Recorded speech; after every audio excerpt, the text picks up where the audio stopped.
don't know what it is about fall time that makes me think of second chances. So that's what we're doing today. We're going to talk about some recommendations I have for some second chance romances if you are so inclined. But before we do that, hello, welcome back to my channel. Welcome if you are new here. I am Jen and this is Bookmark by Jen. Don't forget to subscribe to this channel if you aren't already. Like and please comment because I like to hear from you. Let's have a conversation. Okay, let's get into some second chance romances here. I only got 5. We're going to do this pretty fast. I say that, but you know me. But we are. We're going to try to get through this pretty quickly. So let's get started. My first second chance romance recommendation for you, God, that is a mouthful, is What Was Meant to Be by QB Tyler. Whoo, we're starting off with a bang, you guys. Okay, so this is hot. This is steamy. It's forbidden. It's messy. It's dirty. It's tension-filled. It's just fan-fucking-tastic. That's what it is. It has one of my favorite MMCs. Like, just love me some JP, okay? We have JP and we have Whitney. They dated 3 years ago, but then JP walked away. He walked away not because he didn't love Whitney, not because he wanted to marry her and put babies in her and just have a good time, but because, well, remember I mentioned forbidden? So he is best friends with her parents. Like, they went to college together. Like, JP is Whitney's godfather. He was there when she was born. It's a pretty big age gap. But the fact that her dad and JP are like real good, they best friends, that put a little damper on it. JP wanted to come clean. Whitney, not so much, and so he didn't want to tear everything apart, so he left. And now we are 3 years later, and he's back. He's back in town. He went away. He went out of the country. He's a doctor, kind of did this like Doctors Without Borders kind of thing. But he's back, and he's pissed. And why is he pissed? Because he just got an invitation to Whitney's wedding. And our man JP is like, oh, hell no. You're not marrying anybody else. If you're going to marry somebody, it's going to be me. What are you doing sending me an invitation? I've seen you in all sorts of ways. No, that ain't gonna happen. So I'm back to get my woman. Like I said, tension filled. It's super yummy. It's QB Tyler. So if you've read QB Tyler, you know kind of what to expect from QB Tyler. If you haven't read QB Tyler, the woman knows how to write some scenes. And when I tell you that there are those scenes in here, oh, some of my favorite scenes are in What Was Meant to Be. If you have a little bit of a daddy kink, which I do not, but I'm getting better at it. It's in there. Their connection is so raw. The chemistry between these two is just, it's like, it's unmatched. You really feel this connection, and you get little snippets from their time 3 years prior, and I think that just like endeared them to me even more because it's like two magnets. They just smashed, and you can't, in many ways, you can't stop that. It's a train wreck, you cannot stop it from happening. And it's so good when it does. There's tension, there's dirty, amazing bedroom talk, there is sneaking around, and there's explosiveness. It's just fantastic. Second chance romance. JP is a romance book god. It's fantastic. So we started with like bang, right? Super steamy. This is steamy as well, but enter in the emotional. Enter in the like gut wrenching, soul shattering. This will make you cry. This is actually a duet that I'm recommending. It's called The Perfect Song Duet by L.M. Halloran. Its first verse and last chorus are the actual titles of the books, but it is The Perfect Song Duet. These books had me in a chokehold. They wrecked me. They will wreck you. They will put you back together, but you have to go on a journey. And the way that the second book opened, I mean, I distinctly remember saying, what just happened? I was so mad, but like in a good way. You know what I mean? Okay, let me preface by saying that, like, you will get angry. You feel all the feels with this duet, and you're gonna get angry at the main characters, but you're supposed to get angry at the main characters, I feel like, like, you have to. Because you got to be put back together, but you have to feel all of these feels. This is between Wilder and Evangeline. They've known each other their entire lives. They're grown up together. Their parents are like huge musicians in the musical world. They are like music gods. And what better to follow in footsteps than to follow in your musical god parent footsteps? And that's what they do. They write amazing music together. But Wilder will never cross that line with Evangeline. He has his own demons, and he doesn't want to bring her down with him, and he doesn't want to cross a line that they can't ever come back from. And he wants to keep her in the space that she is, but that, that just doesn't always work out. That doesn't pan out. And that's just really like, I can't tell you anything, and I definitely can't tell you anything that happens in the second one because I will give too much away, but I will tell you, like, this duet cuts deep. You go through so many emotional things. You just know that, like, the author, L.M. Halloran, you can tell that she's been through some of these things, that she has worked through this, made it to the other side, and dealt with these things, and that she can speak about it, she can write about it in such a way that you do feel so strongly for these characters and the struggles that they go through, and they both go through struggles. It's I can't tell you so much, but these moments are raw. I mean, extremely raw, and you feel for these characters so immensely. These books are just so well written. These two get together, they're torn apart for years, and the way that they have to fight to get back to one another is just like the journey, the struggle, the work they have to do on themselves and together, and it's just a really, it's a beautiful duet. I definitely implore you to read this, but you have to brace yourself for the ride. It's so worth it, though. Okay, so my next book is The Summer We Fell by Elizabeth O'Rourke. Forced Proximity, Boyfriend's Best Friend. I did say that, Boyfriend's Best Friend.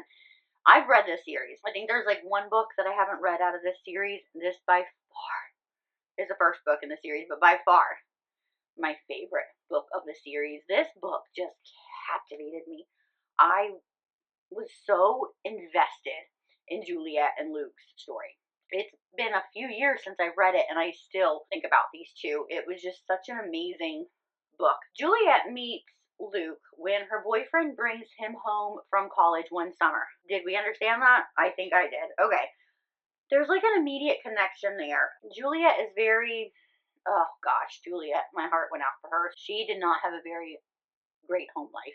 Her parents are shit. And so she goes to live with her boyfriend and his parents. Her boyfriend's father is a pastor, and then you've got the pastor's wife, and they take her in, very generous of them, but they don't exactly treat her right. Now, Juliet, of course, wants to do things because, you've taken me in and I want to help as much as I can, but there are times where I felt like she was more of a servant than a guest in their home who was doing things to, earn her keep and earn her way. But Luke sees her.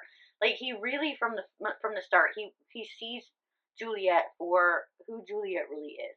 He pushes her to be who she wants to be and pursue the dreams that she wants to pursue, that she's not being pushed to do by her boyfriend or his parents. And they spend a couple summers getting to know each other. It all comes to culmination one summer, and then something really big happens, and a tragedy happens as well. And then they are like they're essentially torn apart for years. But now we are back in the same place. It is the present time. They've both grown up. Their lives have changed considerably, but they still have the past, and they have their past, and they still have this connection between them, and neither one has forgotten the other. They've both made a huge impact on one another's lives. Juliet now is a bit lost, and Luke helped her find her way, but he is going through his own thing as well, and just the way that the story unravels, it was a great second chance romance. Definitely recommend that. That brings me to my next second chance romance, which is Wrong for You by Harlow Ray. This is like a grumpy sunshine and a single dad and small town. So this is between Jake and Harper. So in the beginning, Jake had it all. He had this amazing girl. He had this girl who was the girl of his dreams. He was envisioning their life together. It was going to be this beautiful life, and then shit hits the fan, and he finds out something, and he wants to do the right thing by it. So he lets go of Harper and becomes a man and takes care of what is rightfully his. So during that time, Harper left. She went to college.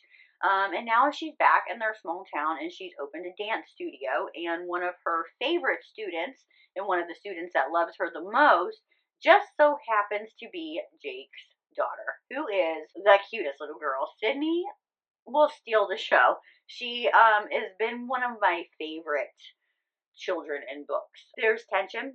There's that hate, but I really love you attitude. Jake is very strong. He's yummy. There's banter. Harper is strong.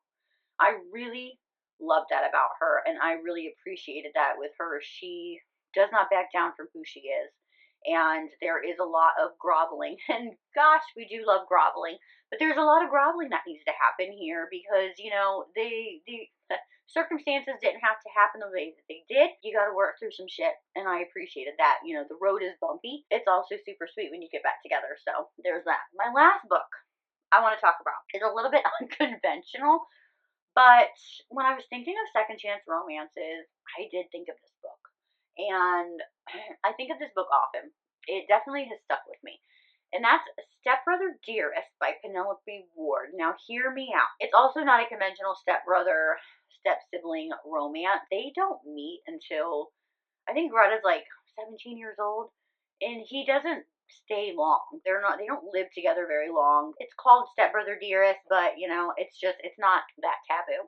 And if you're looking for something like on the cusp of taboo, this would be a great starter for you as well. Okay, so this is between Greta and Alec. Greta, like I said, I believe she meets him when she's like 17 years old, but she's really excited to meet her stepbrother until she meets him, and he's just a complete ass. Like, what an asshole. And I kind of loved it. Like, I really wanted to hate him, but he was an ass, and I loved it. But Greta's not deterred by that. And this is what I loved by Greta, because she seemingly is like this little pushover who doesn't stand up for herself and is really meek and just really intimidated by everything. But like, looks can be deceiving. That is not her at all. She chooses her battles wisely, and that's like, she's cunning. And I thought she was super smart. And like I said, she's not deterred by the way that he's an asshole. She is determined to get him to like her.